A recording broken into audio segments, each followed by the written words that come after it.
ভিডিওর শুরুতে আমি আপনাদের কাছে ক্ষমা চেয়ে নিচ্ছি। আপনারা আমাকে স্বার্থপর বলতে পারেন, আপনারা আমাকে যেকোনোভাবেই গালিগালাজ করতে পারেন। আমি আজকে আপনাদের কাছে ক্ষমা চেয়ে নিচ্ছি। আপনারা বলতে পারেন আমাকে যে আমি হয়তো নিজের স্বার্থের জন্য ঘুরে দাঁড়িয়েছি, নিজের স্বার্থটা দেখলাম। কেন দেখব না বলুন তো ভাই? আমার একটা পরিবার আছে। আমার মা আছে, ২ টা কন্যা সন্তান আছে, স্ত্রী আছে। আর সবচেয়ে বড় কথা আমার একটা সংসার আছে। আজকে এই রাজ্যের পরিবর্তনের কথা বলতে, চিৎকার করতে, হিন্দুদের জাগানোর জন্য চিৎকার করতে আমি ভুলেই গিয়েছিলাম যে আমার একটা পরিবার আছে। আমার সংসার আছে। দাদা আমি রিক্সা চালাই। আমি যদি ঠিকঠাক মতো কাজ না করতে পারি, আমার স্ত্রী, মা, সন্তানদের মুখে ভাত তুলে দেওয়ার মতো কেউ নেই। আজকে আমি সোশ্যাল মিডিয়াতে একের পর এক ভিডিও করে কি পাচ্ছি? আপনারা জানেন আমি Facebook, YouTube থেকে ইনকাম করতে পারি না। কারণ আমার Facebook, YouTube এ একাধিক রিপোর্ট রয়েছে, একাধিক ইস্যু রয়েছে। তো যাই হোক আসলে যে কথাটা বলতে চাচ্ছি, আমি অনেক ভেবে চিন্তে আমি দেখলাম এবং অনেক অনেক কিছু ভেবে আমি সিদ্ধান্ত নিলাম যে রাজ্যটা ঠিক যেভাবে চলছে সেভাবেই চলতে দিন। পরিবর্তন করে কি হবে বলুন? সবাই তো সবারটা ভাবে না? তা আমি কেন আমারটা আমি ভাববো না? এই রাজ্যে আজকে যারা সৎ কথা বলে সোশ্যাল মিডিয়াতে, সৎ পথে চলে, মানুষের জন্য কথা বলে, তারা কি পাচ্ছে? আমাকে বলুন তো কি পাচ্ছে? দিন শেষে সেই বাড়িতে এটা নেই, সেটা নেই, চাল আনতে হবে, ডাল আনতে হবে, নুন আনতে হবে। কিন্তু দেখুন যারা সোশ্যাল মিডিয়াতে হুমকি দিচ্ছে, মানুষকে মারার হুমকি দিচ্ছে, যারা বিভিন্ন রকম হুমকি দিচ্ছে, তারা কিন্তু রাতারাতি অনেক কিছু পেয়ে যাচ্ছে। আপনারা দেখেছেন কিছুদিন আগে নন্দীগ্রামের একটা মেয়ে কি যেন নাম? আরে নামটা হচ্ছে অষ্টমীগিরি। হ্যাঁ, অষ্টমীগিরি। কেউ আবার তাকে নষ্টাগিরিও বলে। কিন্তু আমি বলব না তাকে নষ্টাগিরি। তিনি কিছুদিন আগে সোশ্যাল মিডিয়াতে একটি পোস্ট করেছিলেন এবং সেখানে দাবি করেছিলেন যে, "বিজেপিকে ভোট দিলে লক্ষ্মীর ভান্ডার বন্ধ হয়ে যাবে। বন্ধ করে দেব।" এই যে হুমকি-ধামকি দিয়েছিল এবং একাধিক যে ভিডিও পোস্ট করে অষ্টমীগিরি, সেখানে কিন্তু বেশিরভাগ মানুষকে শুধু হুমকি দেওয়াই থাকে। দেখুন না কি সুন্দর বেস্ট কনটেন্ট ক্রিয়েটর এর পুরস্কার পেয়েছে। অনেক টাকার প্রাইজ মানি পেয়েছে। অনেক সম্মান পেয়েছে।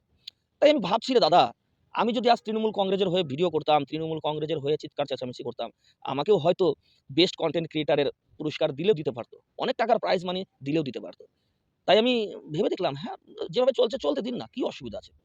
তৃণমূল কংগ্রেস যদি ভোটে যেতে, খারাপও তো নেই। তার কারণ আমি ওই যে বলছিলাম অনেকদিন আগে বলেছিলাম যে, আমি তো বিবাহিত। কিন্তু যারা বিয়ে করেনি তারা যদি চায়, রাস্তা থেকে যেকোনো মেয়ের হাত ধরে নিয়ে গিয়ে যা ইচ্ছে করে দিতে পারবে।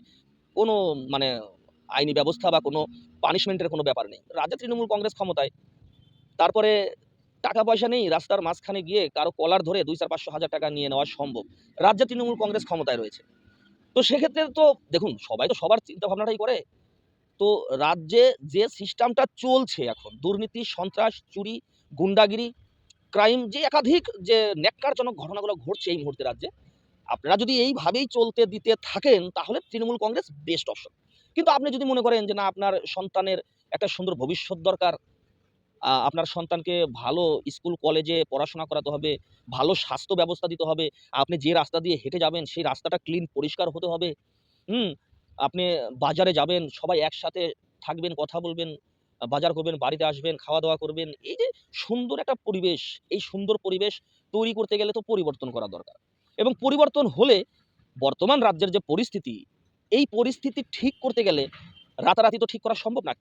কিছুটা সময় অবশ্যই যে রাজনৈতিক দল পশ্চিমবঙ্গের ক্ষমতায় আসবে তাকে দিতে হবে। আর আপনারা যদি মনে করেন যে, "না আমাদের কাছে এত সময় নেই। আমরা মারিং-কাটিং করে মানুষের কলার ধরে, মানুষের আ মেরে কেটে আমরা খাবো।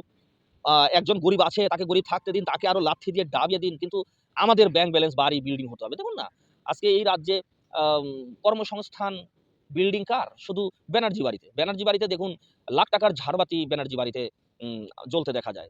কারো অসুখ-বিসুখ হলে আমেরিকা, লন্ডন চলে যায়। অথচ পশ্চিমবঙ্গের হসপিটাল নাকি ব্যানার্জি পরিবারকে চিকিৎসা দিতে পারে না। তো সেক্ষেত্রে আমিও নিজেও ভেবে দেখলাম যে চেঁচামেচি করে লাভ কি? যেভাবে চলছে চলতে দিন না। আজকে অষ্টমীগিরি যদি মানুষকে ভয় দেখিয়ে, হুমকি দিয়ে, দাদাগিরি করে যদি বেস্ট কনটেন্ট ক্রিয়েটর এর পুরস্কার পেতে পারে, মোটা টাকার চেক পেতে পারে, তাহলে ভাই আমি কেন বসে থাকবো? তাতে তৃণমূল কংগ্রেসের নজরে খুব তাড়াতাড়ি আসতে পারবো। তৃণমূল কংগ্রেস থেকে মোটা টাকার চেক দেবে। তৃণমূল কংগ্রেস থেকে বেস্ট কনটেন্ট ক্রিয়েটর এর পুরস্কারে পুরস্কৃত করবে। এটাই তো ঠিক না? বন্ধুরা, এটা জীবন না, এটা কোনো গণতন্ত্র না। আজকে তৃণমূল কংগ্রেস যে ছোট মন মানসিকতার পরিচয় দিল এই নন্দীগ্রামের এই কেউ বলেন নষ্টাগিরি। কিন্তু আমি বলব না। এই অষ্টমীগিরিকে যে কারণে বেস্ট কনটেন্ট ক্রিয়েটর এর পুরস্কার দেওয়া হয়েছে তা সত্যি তৃণমূল কংগ্রেস খুব ছোট মনের পরিচয় দিল। আজকে রাজ্যে কোনো কর্মসংস্থান নেই। রাজ্যে কোনো ভালো স্কুল, হসপিটাল, রাস্তাঘাট কিচ্ছু নেই। সেখানে দাঁড়িয়ে একজন কনটেন্ট ক্রিয়েটর তিনি রাজ্যের মানুষকে হুমকি দিচ্ছে, ভয় দেখাচ্ছে, তাকে পুরস্কৃত করা হলো। তাকে মোটা টাকা দেওয়া হলো, চেক দেওয়া হলো। ছি! লজ্জা, লজ্জা। আজকে দেখলাম নন্দীগ্রামে নাকি সেবাশ্রয় খোলা হয়েছে। নন্দীগ্রামের মানুষ কি এতদিন চিকিৎসা পায়নি? আর ভোটের সামনে তাদের চিকিৎসার কথা মনে পড়ছে। এদিকে ভাইপো তার মেয়ের যখন অসুস্থতা হয় লন্ডন, আমেরিকা নিয়ে দৌড়ায়। কেন পশ্চিমবঙ্গে হসপিটাল নেই? মানুষ ২৬ এ উপযুক্ত জবাবটাই দেবে। মানুষ পরিবর্তন করেই ছাড়বে। মানুষ এভাবে চলতে চায় না। মানুষ বাঁচার মতো বাঁচতে চায়। মানুষ সম্মানজনক একটা জীবন চায়।